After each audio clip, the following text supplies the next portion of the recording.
Mystic Fire, Video and Audio, proudly presents Terence McKenna, History Ends in Green.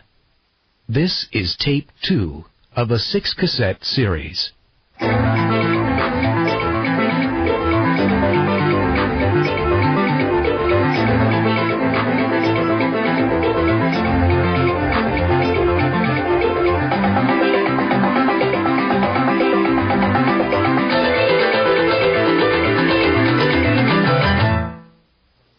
Well, psilocybin, once encountered in the diet, acts very quickly to outbreed non-psilocybin-using individuals because, like many indoles, if there's a small amount of psilocybin in the diet, visual acuity is measurably increased. And Roland Fisher did work on this in the early 60s. Well, you can see that if an animal that is living by predation, and also it's thought by the people who disagree with this theory, the people who do not think that mushrooms played a major role in human evolution, believe that the throwing arm is the unique human capability, and that when you see a pitcher get a ball across a plate, what is it how far is it from the pitcher's mound to the plate? 60 feet. That kind of control on an object hurled at that speed, no other animal can do anything, even approaching that. And that this hand-eye coordination gave us our leg up, literally, or our arm up, to be able to knock out large animals at a distance. Well, even if you believe that theory, you see it too depends on a very close coordination of hand and eye. Well, if you bring into this a chemical factor in the diet, which increases visual acuity, animals that are allowing this item in the diet will very quickly outbreed the non-mushroom users. And I submit that this happened. Then further accelerating the tendency toward preferential use of mushrooms is the fact that at higher doses, but still sub-psychedelic doses, these same mushrooms will trigger arousal, general CNS, central nervous system arousal. But this also includes then sexual arousal and erection in males. Well, so what does this mean? It means that it's a party drug at that dose. It means that there is this impetus to copulation in a situation in which the better hunters have been more successful at getting food, so this increased copulatory activity and subsequent increased number of births is happening in an environment with an increased food supply. So you see, all these factors are converging to outbreed the non-mushroom using individuals. Well, then the final culminating factor in this is at yet higher doses, the mushroom ushers into the boundary dissolving ecstasy that we call the psychedelic experience, and that in that kind of a social small group situation would have led, I think, to primitive religious observance, ritual, group sexuality, food sharing, mate sharing, so forth and so on. And I really believe that this lifestyle, if you will, of nomadic pastoralism, goddess-oriented religion driven by psychedelic indoles in the diet, that for 50,000, approaching 75,000 years, this is how people lived. And they were fully realized people. I mean, there was tremendous oral poetry, epic works of art and theater, a complete realization of human potential in the dynamic context of this nomadic relationship to nature. I mean, this was Eden. This was when we were at peace with our humanness. Well, then, what happened? Is there a search for scapegoats? Who's to blame? And the answer is nobody is to blame. The very process which brought this paradise into being which was the drying up of the African continent and the forcing of our proto-human ancestors onto the veldt and into the bipedal, nomadic, tribal language-using mode, the very forces which created that destroyed it, because eventually the great grasslands of the Sahara, the huge water holes, the vast herds of game gave way to encroaching dunes, shrinking water holes. The mushroom festivals, which I imagine at one point were probably lunar festivals, became then yearly festivals because of scarcity of the mushroom. And there became then anxiety about availability of mushrooms, and therefore a certain cultural pressure to find methods of preserving them. And this need turned naturally to the preserving powers of honey. And so there was a transitional phase of not fresh mushroom festivals, but preserved mushrooms in honey. The problem is honey itself has the capacity to turn into a psychotropic substance. Through fermentation, it becomes mead. But the imprinting that takes place in a mead cultures are cultures of male dominance, repression of female sexuality, hierarchy, warfare, wheeled chariots, the whole shtick. And so, there was, and this all happened over thousands of years, this very gradual transition. There was never a conscious moment of tragedy. But you see, what was happening was a new psychic function was taking hold in the human animal. In the situation of the monthly boundary-dissolving group mushroom festivals, ego was not allowed to form. And I really view psilocybin as almost an inoculation against the formation of ego. It is an egolytic compound. So notions of male dominance, of possession of property, children, domesticated animals, or women, none of this went on in this situation where the boundary dissolution was reinforced by frequent mushroom use.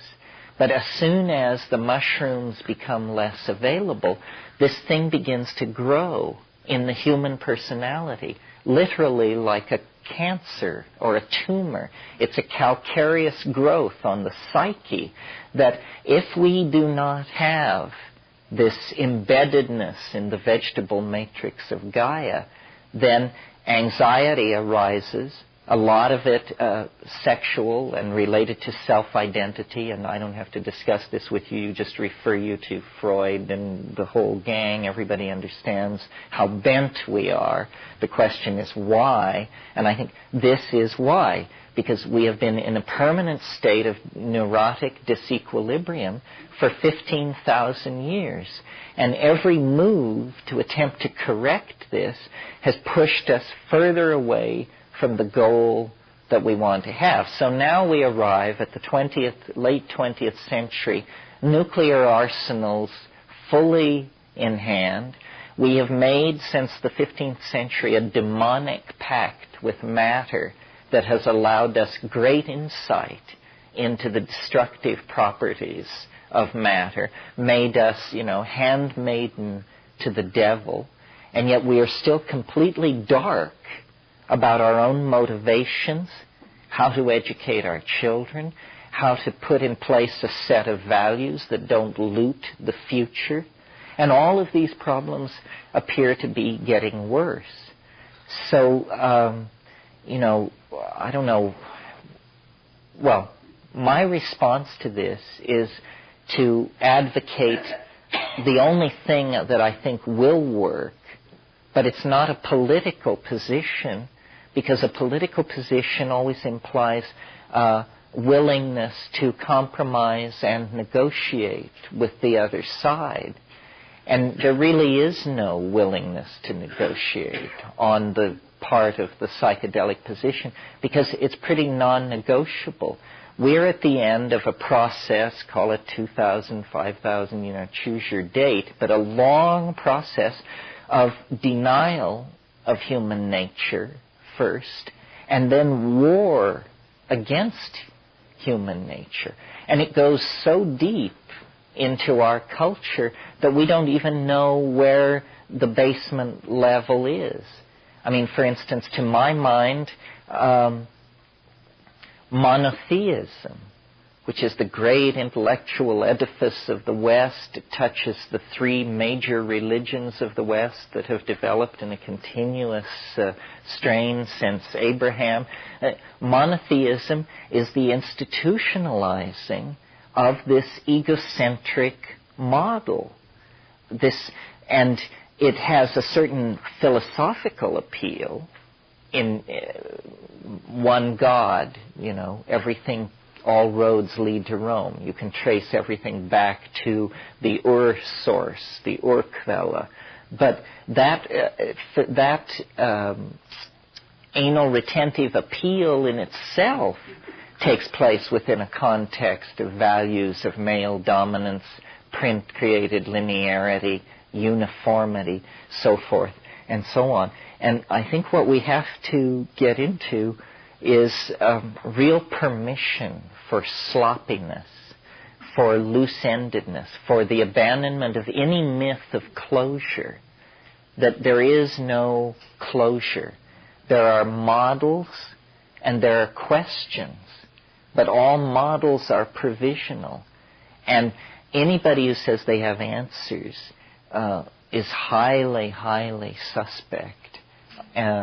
Too many people claim answers. What's being claimed here is a technique, and then you figure out your own questions and your own answers. And it's different for everybody. There really is no ideology associated with psychedelics. I mean, if you look at the people who've been involved with it, they've said completely different things and contradictory. And some are rationalists and behaviorists to this day, and others are, spiritual visionaries, hierarchical, shamanic types. The main thing is to reclaim the experience as the first step toward being politically empowered in order to act. In other words, we're in, and I indicated this last night, although more gently, that we're in a state of enforced infantilism about the capacity of our minds, that the culture we are living in is an infantile culture. Now, we look back at the Victorians putting pants on the piano legs, and we just shake our heads and say, those poor misguided people. Well, but that's only 4 generations ago. We have similar weirdness going on in our own culture, but about the mind. I mean, we look askance at the mind the same way that a Victorian nanny is uncomfortable in the presence of bare furniture. We fear it. We don't want to look at it. And to my mind, most of the techniques that come out of the New Age are based on a guaranteed lack of success. That's what they offer. Because the last thing anybody wants is real change. Because real change is uncontrolled change. The issue that hovers around the psychedelic experience, it was mentioned last night, it's strong in my life. I haven't found any real solution other than hold your nose and jump. But the issue is surrender. This is something real. You don't find people going into the ashram in the morning to meditate with their knees knocking in fear because of how terrifying and profound they know that meditation is going to be. But if they were going in there to smoke DMT, they would be fully riveted on the modalities of what was about to happen. I mean, we can tell shit from shinola. It's just that we don't always prefer shinola. And I'm not like, I don't advocate it. You know, people, like sometimes there are people who are disappointed because they say, well, how often do you do it? Well, the answer is not very often. I mean, if I can get it in a couple or 3 times a year, I feel like I'm hitting it pretty hard. And the more successful it is, the less often you have to do it. I mean, I know people who say DMT is their most favorite drug, and when you say, well, when was the last time you did it? They say, well, 1967. It only lasted 4 minutes. They're still processing it. And they are still processing it. They're not just whistling Dixie. I mean, it is, to my mind, just the most... well, I mentioned this earlier, the question, how do they keep the lid on this stuff? And I suppose here I'm preaching to the converted, because many people last night said they had an interest in this kind of thing. But they don't keep the lid on sexuality. No society has ever had it so under control that people didn't have sex. I mean, they may have had sex under weird conditions and under, ritual strictures and this and that. But we are like this salamander that has the option of never developing into its mature form. And to my mind, that's a tragedy, because this is our birthright, and somehow our inability to get a grip on our global problems has to do with this immaturity about our mental state. The two, I feel very strongly, are linked, and that of course we can't get control of the world because we are children in some profound way. And we don't like being children, but the culture has reinforced a form of infantilism. And the way I explain it to myself is it's a kind of unwillingness to go it alone on a certain level. I don't know how many of you remember in Brave New World, Huxley's brilliant dystopia, but there's a scene in there where Bernard, who is the guy who's out of it in the novel because in his fetal fluid they got an alcohol contaminant. And so he's different from everybody else in this society, and he occasionally has original thoughts. And he and his assigned girlfriend for the evening, or whatever she is, are in a helicopter, and they sweep out past the crematoria where they're recollecting elements for reuse. And he suspends the helicopter over the Black Bay, and she immediately becomes very agitated, restless, anxious, and pleads with him to return to the city. And what it is it's her anxiety over being alone in the presence of nature. She literally can't take it. And I think there are a lot of people in our society, and each of us in our own way at different times, who have within us this neurotic and infantile creature that can't face it alone, and that this going it alone thing is very important. You know, Plotinus, the great Neoplatonic philosopher, he spoke of the mystical experience as the flight of the alone to the alone. And in the psychedelic experience, there is this issue of surrender, because a lot of people want to diddle with it. They want to be able to say they did it, but they don't ever want to face an actual moment where they put it all on the line.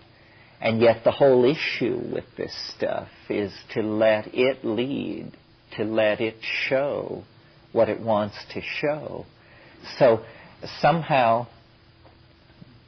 individually, we have to reclaim our experience.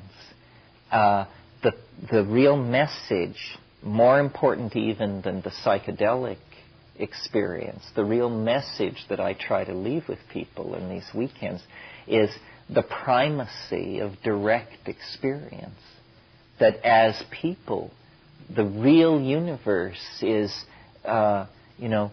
within your reach, always. Everything not within your reach is basically unconfirmed rumor. And we insert ourselves like ants or honeybees into hierarchies of knowledge. So we say, well, what's going on in the world? Well, turn on CNN. And then somehow we're ordered. Then we say, okay, it's 85 degrees in Baghdad and the wind is out of the northeast at 15 miles an hour. And we feel somehow better now because we're getting the information. But what we have done is sold out direct experience. And all institutions require this of us, that we somehow redefine ourselves for the convenience of the institution.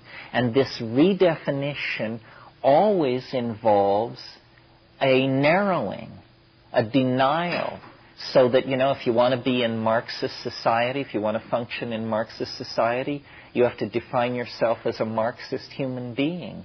Well, it turns out in a Marxist society there are no homosexuals because that just happens in decadent societies. So then, if you happen to notice any tendency like this in yourself, you have to deny its existence because this just doesn't happen in a Marxist society.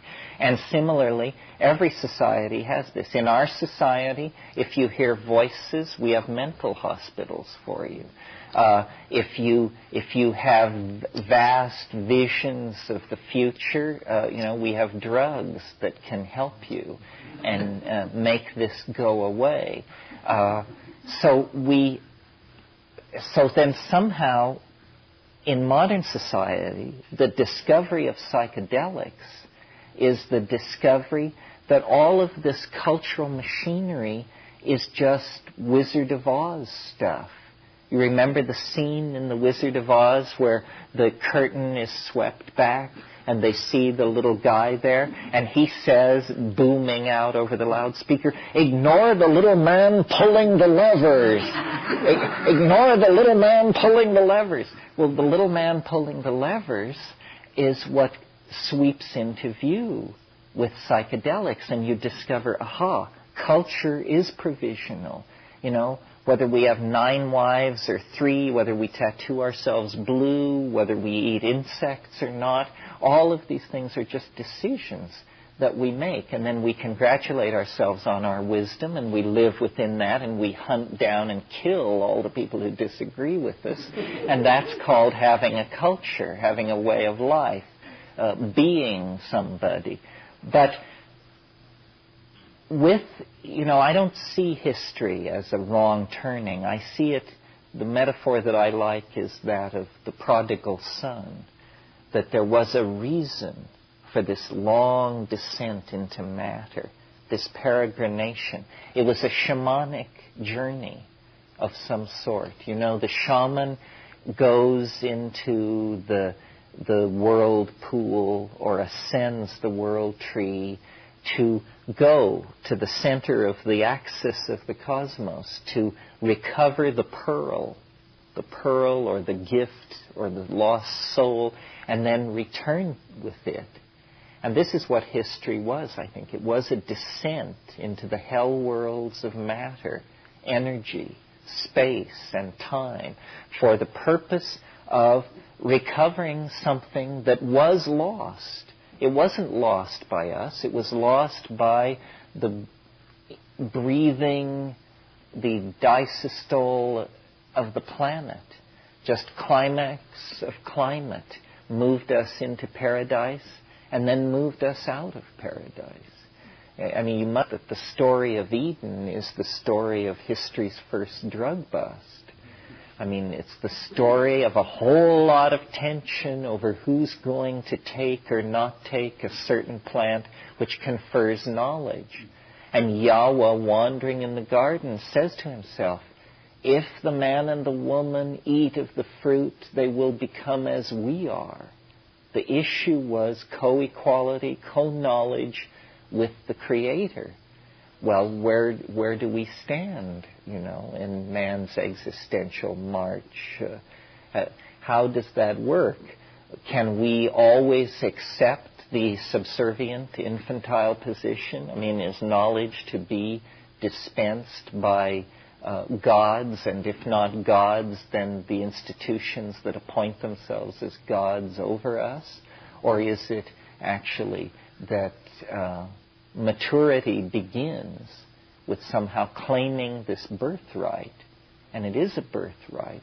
And I don't know if a society can survive the claiming of this birthright by a large number of people. Certainly in the 1960s, when this was attempted, everybody got very agitated, and then it was frozen out. In so-called primitive or pre-literate societies, there is the office of the shaman, and the shaman is deputized to act for all of us. In the same way that we have airplane mechanics to fix jet engines, we have shamans to explore these hidden and fairly terrifying other dimensions.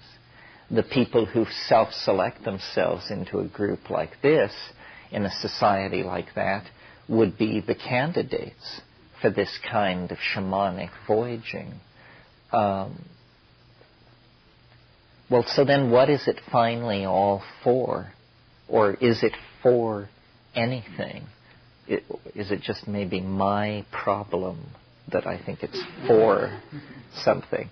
Well, it is and it isn't. I mean, see, we have real problems. We could perish from this planet in some kind of radioactive petroleum war or what have you, and it wouldn't change the fact that shamanism did exist, that these dimensions were there and were explored by courageous, high-minded people for thousands of years.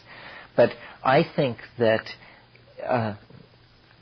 the scientific mind, and maybe even the American mind, can bring something special to it, that somehow technology has a role to play. And I think maybe what this has to do with is, I've talked a bit in the past, a lot in the past, about what I call visible language. Visible language is something that I encountered in psychedelic states. Could never have dreamed it up by myself. Encountered it as an existential fact. Then had to sort of reason backward from it to what would it be good for. Well, what is it? What is visible language? Well, it's very simply, it's language which you look at rather than hear. And don't ask me how this can happen. It obviously has something to do with synesthesias in the brain, with swapping neural processing units and somehow shunting a stream of data which would normally be audially interpreted. Instead, it goes to the visual cortex. And this occurs often in DMT intoxication. And it has a long and noble history in the Amazon in ayahuasca shamanism.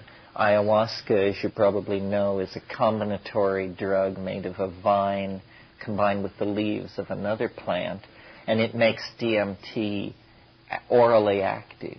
Normally DMT is destroyed in the gut, but you take it in combo with this other thing, beta-carboline, and then it's active. Well, in the Amazon, these people sing what they call icaros, magical songs.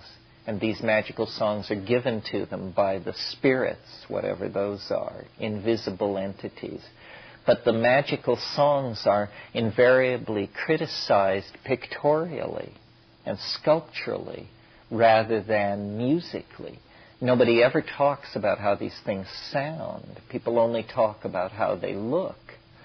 And I had read about this and heard about it and went down there and spent time, again, curiosity is the only method, poking around. Finally got somebody who knew how to brew this stuff to make this happen. And, you know, I had seen it before on DMT, but on DMT it's somewhat out of control. It's as though your entire syntactical engine has sprung out of your chest and is rattling around on the floor in front of you. This concludes Side A. Well, first of all, notice language, ordinary language, what a weird thing it is, and yet we do it with such facility. We almost all of us can do it. It's a very severe impairment on your humanness if you are language deficient in any very serious way. Blindness is as nothing to being seriously language deficient, so forth and so on. So it's really the defining thing for us. And yet, you know, it's almost like a half miracle. I mean, you can study it. There's no problem with getting vast samples of it. Tape recordings, we can analyze it syntactically. There have been many theories of syntax, philosophies of syntax, and yet what is it? How can we make meaning with such facility when the rest of nature seems totally unconcerned with this? And what is meaning, anyway? Why is it so important to us? We say if there is no meaning, if life has no meaning, it's not worth living. Well, how do ants and bees and scallops stack up on that opinion? Do they also feel that meaning is the quintessential aspect of reality? And yet we make it. We make it out of ourselves. And then we get together with somebody else and we try to make meaning. We say, you know, you and I could have an affair, or you and I could start a business. This will have a lot of meaning for us. And, you know, we'll make money and buy more meaning. Whatever it is, and C.B. Broad wrote a book called The Meaning of Meaning, which deals with it in about 400 pages. But whatever it is, it's very important to us, and it seems to have different modalities. For instance, dance can have meaning, painting can have meaning, spoken or textual words have meaning. But because of biases in ourselves as an organism, what seems to have the most meaning is what we can see. Our visual, we have a tremendously rich sense of visual input. Well, for some reason, under the influence of these psychedelic drugs and certain exercises, and who knows what else it takes to shake you out of your cage, but suddenly syntactical organization, which has been invisible in the background of the program of meaning, becomes visible. And you actually see the engines of syntax. You actually behold the machinery of meaning itself. And for some reason, this is very satisfying. It's like an ecstasy. It's like an affirmation of some sort that is transcendental. There is a recognition in it that transcends the felt apperception of ordinary meaning. You know, in other words, that you're gazing somehow on the naked face of truth and beauty. Well, it seems to me that what all this suggests, by all this I mean the human capacity for the psychedelic experience, the human facility for switching these linguistic channels from the beheld to the seen, what all this must mean is that history is nothing more than the transition phase from felt intuition, the mute intuition of the animal body, to fully expressible three-dimensional meaning, and that the descent into matter that technology represents is because you can't do this entirely on the natch. There has to be a certain augmentation of the human organism in order to do this. It may be pharmacological, it may be neurological, it may be nanotechnological, and then some part of the other two. But whatever it is I think we are coming up under the underbelly of meaning, boring from beneath, and that we're just about to hit the jackpot. And this is what the historical process is. And the proliferation of media, of the discovery of perspective 500 years ago, oil painting, airbrushing, digital sound, all of these techniques are this summoning of the image. So we are actually moving toward a kind of self-fulfilling process. It's something that we're defining for ourselves as it approaches. And it is defining itself for itself as it approaches. You actually experience this on psychedelics sometimes. I mean, the way it works for me on mushrooms or sometimes DMT is there is a black space, and then I hear the what I call the elf music or the Irish band, and it's far away. And as it comes closer, I see light. And as it comes closer, it both gets louder and the light fills the stage of awareness until finally the sound is subsumed under the visual impression of the thing, and then it's all around you. And it is, this domain of self-transforming language. I mean, I call them language elves. But what they may be is nothing more than self-reflexive, compound, complex sentences. It's hard to tell what they are because we're not used to having our sentences stand up and embrace us.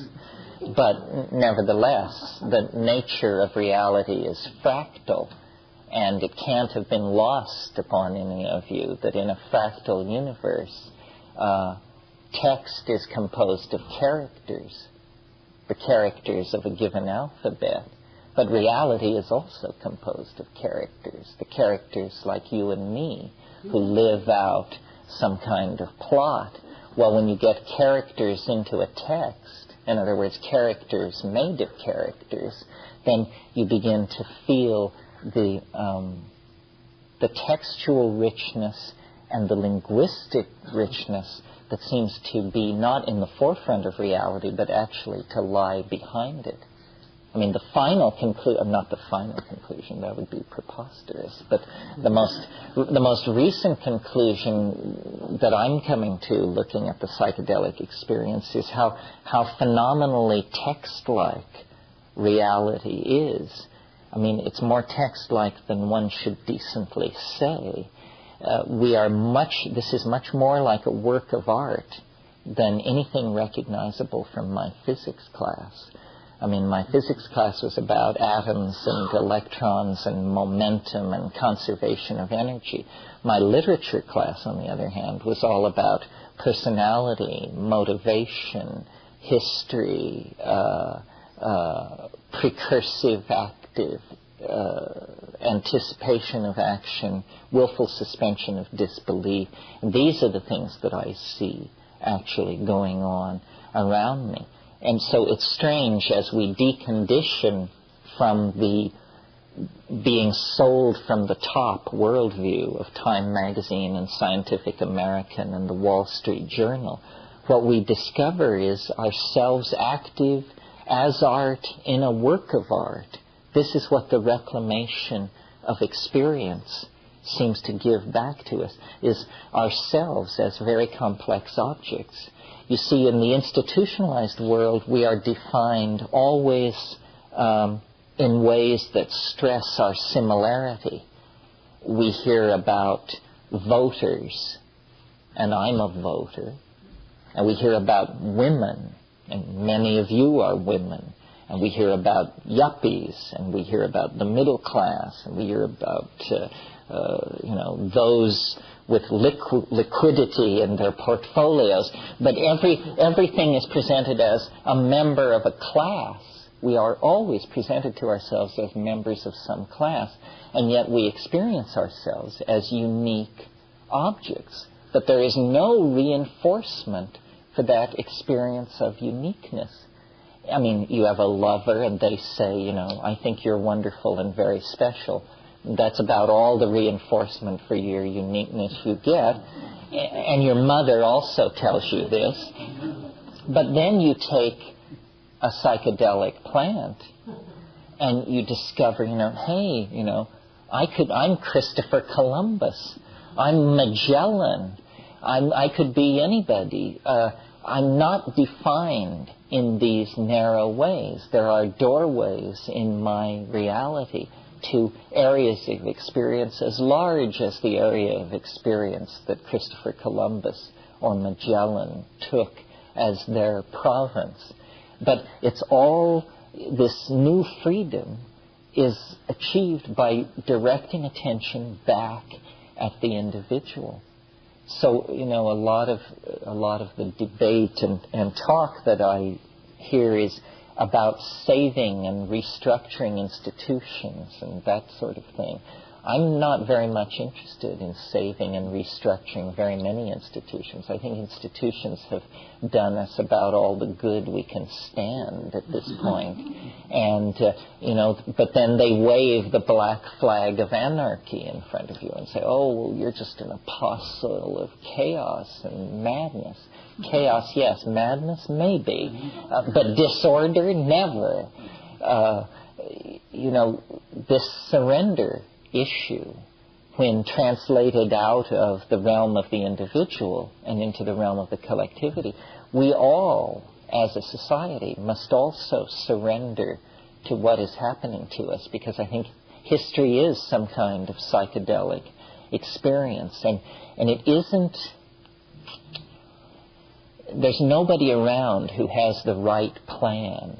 So it isn't about how we need to locate the people with the right plan and then give them a lot of money and get out of their way. It doesn't work like that. The right plan will emerge almost simultaneously in everybody's mind at the same moment. And in the meantime, we all are going to have this sort of half-baked plan that we can't articulate, that we can't quite bring out. It's a quality of the time. I'm going to talk this afternoon more about the quality of the time. But we can't think any more clearly than we're thinking at the moment when we're thinking at our best. Part of what history is a clarification of the human situation. And I think you have to press the envelope. You have to keep your nose against the glass, forcing the definitions into ever new territory, but not anxiously. It's like a growth process. We can't evolve any faster than our language evolves. The language is the thing in which we're embedded.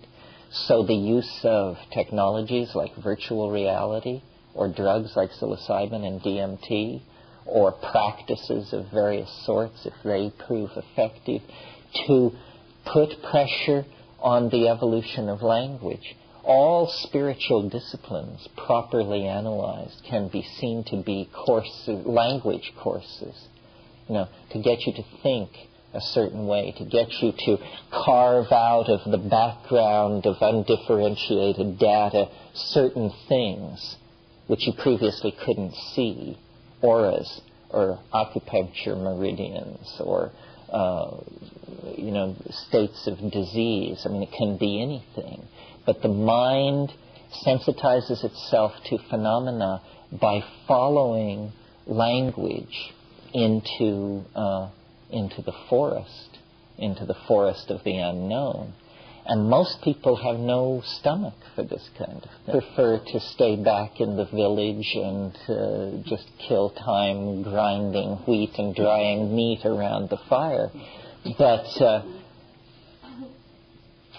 you can almost make a kind of a fractal quasi-reductionist argument and say that people are like electrons, and you don't learn what electrons really are until you get just one of them off by itself somewhere in a magnetic field, in a vacuum. And then you see what electrons are. If you have millions of electrons, then you have an electrical current. And an electrical current operates according to laws and rules and constraints completely different from an electron. And what we have done very perversely as a society is taken the laws of large numbers, how 1 million people act, how 10 million people act, and then we have applied it back to ourselves as individuals.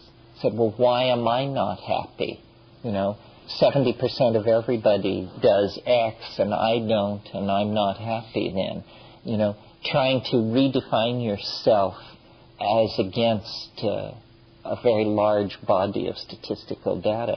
All of this is dehumanizing. All of this is bad mental hygiene, usually quickly cleared away by psychedelics. Because what they show you is, that you are unique, and that the confluence of space and time that you're operating in is unique, and that any model that is put forward is, number one, provisional. Provisional means it can be abandoned at any moment. And then the second and most important thing is any model you can't understand is useless. So, most of us can't understand most of the models. I mean, who here would care to walk to the blackboard and begin to describe the first stage of quantum electrodynamics to us? And yet we all know that our world is supposedly hung on this very well thought out theory that experts are in charge of. But notice, no pun intended, but notice that if experts are in charge of it, you're not. It's absolutely useless to you. You know nothing about it. Well, so when you start peeling away and saying, well, what do I know? It turns out it gets into thin soup rather quickly. This is no cause for despair. This doesn't mean you should go back to night school and study quantum physics. That's the wrong conclusion. It means that all of this stuff that you thought were the high walls of reality are just smoke blown by somebody else. These constraints are not binding upon you at all. Somebody said to me once their father had been a professional scientist, and he said once, I never would have seen it if I hadn't known it was there. And we all are in the habit of seeing all kinds of things because we know that they're there. And in many cases, they're not there.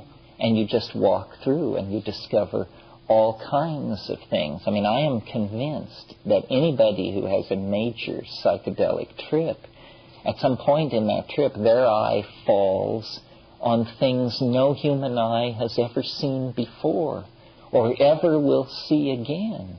It's that big in there. It's not at all clear that we're mapping a generalizable reality.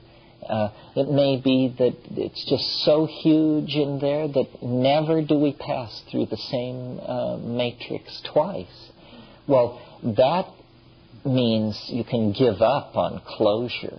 You can give up on any theory that will ever give you very much of a more than provisional handle on what's going on. And I think this is probably a good step to take, to open ourselves to the freedom that lies beyond culture. Culture is a kind of prison, and the only way that we know to get beyond it is to dissolve its boundaries. Now, you can do that with psychedelics, and then you really explore the baseline of being, or you can dissolve it with travel. But then you dissolve your own cultural programming only to discover you've fitted yourself into somebody else's cultural programming. And this, while, definitely educational, is like a psychedelic drug I'm not that fond of. I do a lot of traveling, but it's not the same thing as replacing space and time with some kind of alternative. That comes from doing the hard work on 5 grams in silent darkness. And really what you see, I think, is the morphogenetic field, the invisible world that holds everything together, the knit of it all, not the knit of matter and light, but the knit of casuistry, of intentionality, of caring, of hope, of dream, of thought. And that all is there, but it's been hidden from us for centuries because of the exorcism of the spirit that took place in order to allow science to do business. And that, momentous and ill-considered choice then has made us the inheritors of a tradition of existential emptiness, really. But that has impelled us to go back to the jungles and to recover this thing. It's all of a piece, you see. I mean, these people in the Amazon and whatnot were keeping this cultural flame burning. But these cultures are now all dead. They are either dead or in a state of advanced suspended animation. I mean, the best anyone hopes for when they go to a rainforest culture is that it be somehow resisting the change all around it. There's no rainforest culture that is elaborating new forms and thriving on its own terms. So all the things that were learned, the legacy of the ancestors, is now laid basically at the feet of this high-tech electronic society. And the question is, can we dream a dream sufficiently noble that we give meaning to the sacrifices that have been made to allow the 20th century to exist? I mean, my God, the amount of blood shed and, infectious diseases spread around, metals ripped out of the earth, mountains moved, railroads laid across continents. All of this stuff as the means to reclaiming the human birthright that science hides from us. It's a very strange enterprise. I mean, it's hard to put it across because the thing is, it's real, and we're in the habit of thinking that the mind can move unobstructed from one edge of the universe to the other, that there are no secrets. But actually there are secrets. At least these are secrets. And hard to tell. I mean, I tell them, and you hear them, and we seem to have been allowed a cosmic dispensation. But why that is very hard for me to understand. I would have thought that this would have been headline news 20,000 years ago, right up until the present. Instead, it's very tentative. Apparently, this is very threatening to us. We are not as eager to sail over the edge collectively as we think we are. So then it becomes the function of the shaman, the gadfly, the go-between, to carry information back and forth between these worlds. I'm convinced that if there were no shamanic pipeline, there would be no human life as we know it on this planet. I mean, there could be climaxed animal life.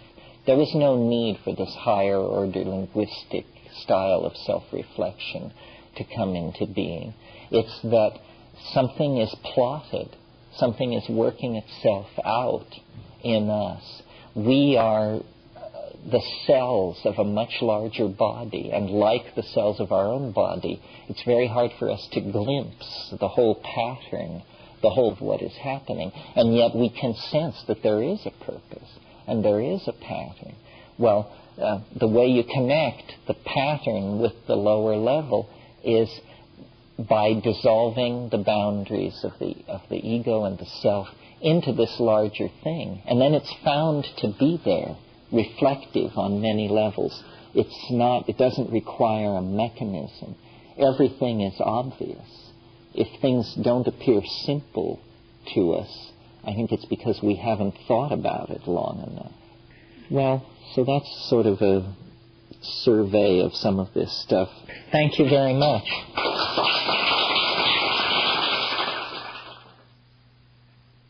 Please continue to tape 3.